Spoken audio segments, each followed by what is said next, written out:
မင်္ဂလာပါ MM Story Hut Channel မှာပြန်လည်ကြိုဆိုလိုက်ပါတယ်ရှင်။ Online လောင်းကစားနဲ့ slot game တွေရဲ့နောက်ဆက်တွဲဆိုးကျိုးကလူတစ်ယောက်ကိုဘယ်လောက်ထိပြောင်းလဲသွားစေနိုင်မလဲ။ငွေကြေးအကျပ်တဲကြောင့်အပြစ်မဲ့တဲ့အသက်55နှစ်အရွယ်အမျိုးသမီးကြီးတစ်ယောက်ကိုရေတွင်းနဲ့ကြီးတဲ့တွန်းချပြီးအသက်အန္တရာယ်ပြုတဲ့အထိရက်ဆက်ခဲ့တဲ့ဖြစ်ရပ်တစ်ခုအိန္ဒိယမှာဖြစ်ပွားခဲ့ပါတယ်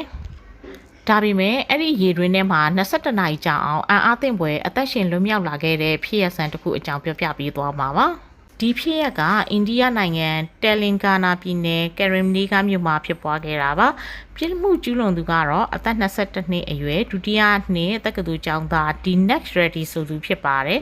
သူဟာ slot game အပါအဝင် online လောင်းကစားတွေကိုအကြီးအကျယ်ဆွဲလန်းနေပြီးအိန္ဒိယရူပီ4သိန်းမြန်မာငွေသိန်း180ကျော်ခန့်ရှုံးနှိပ်ထားသူဖြစ်ပါတယ်ဒီအကျွေးတွေကိုဆက်ဖို့အတွက် online ချင်းငွေ application တွေကနေထပ်ဆင့်ချေးယူရင်းနဲ့အကျွေးတန်တရားလဲပြီးလမ်းပိတ်သွားတဲ့အခါမှာတော့သူဟာယူမိုက်တဲ့လူရက်မှုကိုကြံစီပါတော့တယ်သူ့ရဲ့သားကောင်ဖြစ်ခဲ့ရသူကတော့အသက်55နှစ်အရွယ် Lakshmi ဆိုတဲ့အမျိုးသမီးကြီးပါပဲ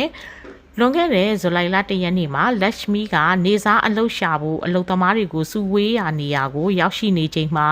ဒီကျောင်းသားကလယ်ကွင်းထဲမှာအလုပ်ရှိတယ်လို့လိန်ညာပြီး6မိုင်ကျော်ဝေးတဲ့လူသူပြက်လက်ရာရွာတစ်ရွာရှိကိုစိုက်ကယ်နဲ့ခေါ်ဆောင်သွားခဲ့ပါတယ်။လူသူကင်းဝေးတဲ့နေရာရောက်တဲ့အခါမှာတော့ကျောင်းသားကအမျိုးသမီးကြီးကိုအကြမ်းဖက်ပြီးသူမဝစ်ဆင်ထားတဲ့ရွှေငါးကရံနဲ့ငွေတဲ့ပစ္စည်းတွေကိုလူယူခဲ့ပါတယ်။ဒါတွေမကသေးပါဘူး။သူ့ရဲ့ပြစ်မှုကိုရဲစခန်းမှာတိုင်ချက်မဖွင့်နိုင်အောင်တက်သေးဖြောက်တဲ့အနေနဲ့အမျိုးသမီးကြီးကိုလဲကွင်းတဲကစိုက်ပျိုးရေးသုံးရေတွင်းနဲ့ကြီးတဲ့ကိုတွန်းချပစ်ခဲ့ပါတယ်။ဒီနေရာမှာအမျိုးသမီးကြီးရဲ့ဇွဲနဲ့ရှင်သန်လူစိတ်ကအံ့ဩစရာကောင်းလှပါတယ်။ရေတွင်းနဲ့ပြုတ်ကျသွားချိန်မှာတော့သူမကရေတွင်းထဲကကျိုးကိုလှမ်းဆွဲခဲ့ပေမဲ့အပေါ်ကနေငုံကြည့်နေတဲ့ចောင်းသားက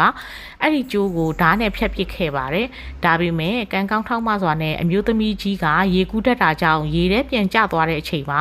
ရေတွင်းထဲကစိုက်ပျိုးရေးသုံးမော်တာရေပိုက်နဲ့မီးကြိုးတွေကိုမလွတ်တမ်းဖက်တွယ်ထားနိုင်ခဲ့ပါတယ်။သူမဟာဇူလိုင်လ1ရက်နေ့မနက်10:00နာရီခွဲကနေနောက်တနေ့မနက်9:00နာရီခွဲအထိစုစုပေါင်း22နာရီကြာအောင်အမှောင်တုနဲ့အေးတန်ကြားထဲမှာဒီရေပိုက်ကိုပဲအသက်လူပြီးဖက်တွယ်ထားခဲ့ရတာပါ။နောက်နေ့မနက်ပိုင်းမှာတော့အနီးအနားကလယ်သမားတွေကရေတွင်းထဲမှာအမျိုးသမီးကြီးကိုတွေ့ရှိသွားပြီးဘေးရန်ကင်းစွာကယ်ထုတ်နိုင်ခဲ့ပါတယ်။အမျိုးသမီးကြီးရဲ့ထွက်ဆိုချက်ရပြီးနောက်မှာတော့ရဲတပ်ဖွဲ့က CCTV မှတ်တမ်းတွေဖုန်းဒေတာတွေကိုအမြန်ဆုံးစုံစမ်းစစ်ဆေးခဲ့ပြီးဇူလိုင်4ရက်နေ့မှာတော့ပြစ်မှုကျူးလွန်သူတက္ကသိုလ်ကျောင်းသားကိုဖမ်းဆီးရမိခဲ့ပါတယ်။လူယူသွားတဲ့ရွှေတဲငွေတဲတွေကိုလည်းရွှေဆိုင်တဆိုင်ကနေရဲတပ်ဖွဲ့ကပြန်လည်သိမ်းဆည်းရမိခဲ့တယ်လို့သိရပါတယ်။ဒီဖြစ်ရပ်ကိုကြည့်ချင်းအပြင် online လောင်းကစားနဲ့ slot game တွေဟာလူငယ်တယောက်ရဲ့အနာဂတ်ကိုဖျက်ဆီးရုံနဲ့မကပဲသူတစ်ပါးရဲ့အသက်အန္တရာယ်ကိုပါရန်ရှာဝင့်တဲ့အထိစိတ်သက်ပိုင်းဆိုင်ရာပျက်စီးသွားစေတယ်ဆိုတာသင်ခန်းစာရယူနိုင်ပါတယ်။နောက်ထပ်လည်းကဘာတဝမ်းကထူဆန်းထွေလာဖြစ်ရမှန်သတင်းတွေနဲ့မှုခင်းသတင်းတွေကိုလက်မလွတ်တမ်းကြည့်ရှုနားထောင်ဖို့အတွက်ကျမတို့ရဲ့ MM Story Hut Channel လေးကိုအခုပဲ subscribe လုပ်ထားကြပါရှင်။